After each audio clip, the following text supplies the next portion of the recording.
being an infantry guy and knowing that, my primary mission is to, seek with and destroy the enemy, to now transition into, a civil military operations, and where we're out here helping the people, we're the link between the coalition forces and the Iraqi people. And to see the projects that we've completed, to see the schools that we've built, the roads that we've repaved, the water projects that have started, we know that we're doing good, and this stuff is the stuff that people in the States never really get to hear about. We wanted to inspect the progress on this project today. Our day begins with a visit to a youth center in the small town of Wajahia. Which is nothing more than a place to keep kids off the street, just like we do back in the States. For them to have things to do, they can. It's like a club.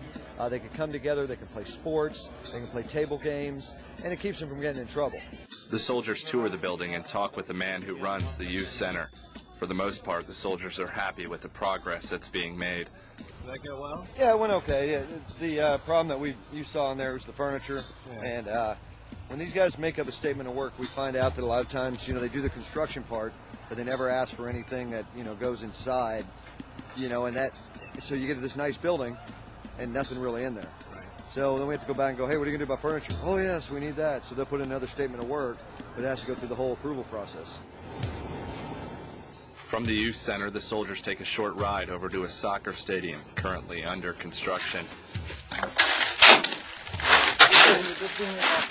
This is kind of neat for us because we built a couple soccer fields, and they're nothing more than $2,500, $3,000, and get some dirt leveled and put some goalposts up, and it's happy for the kids to be able to play. This is a full-fledged soccer stadium. Bleachers, a concession stand, working bathrooms, lights on the field. They're putting grass out with sod and also planting grass. This is going to be a neat project when it's complete. Projects like youth centers and soccer stadiums might seem trivial, but soldiers tell me they are of critical importance to Iraq's young economy. With all of our contracts, we make sure that the contractor agrees that his labor will come from the local area that he's working in. So if we have a project in Wajahia, the 25, 30, or 40 laborers are all going to come from the city of Wajahia. This puts money back into their city.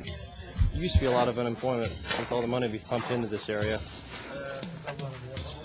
We're actually having difficulty finding people for some of the new jobs programs that the government has started. Hello. At the Wajahia City Council meeting, ideas about governance that we take for granted are foreign. We need to be smart, though. The reason the lowest bid normally wins. American soldiers regularly sit in on these meetings, not as decision makers, but as advisors and mentors. It's because it leaves more money for other projects.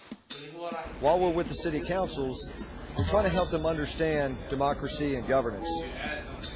The difference that they've been through for the last 30 years causes their mindset to be, a little hardened towards the old system. And now we're trying to show them how to self-govern themselves.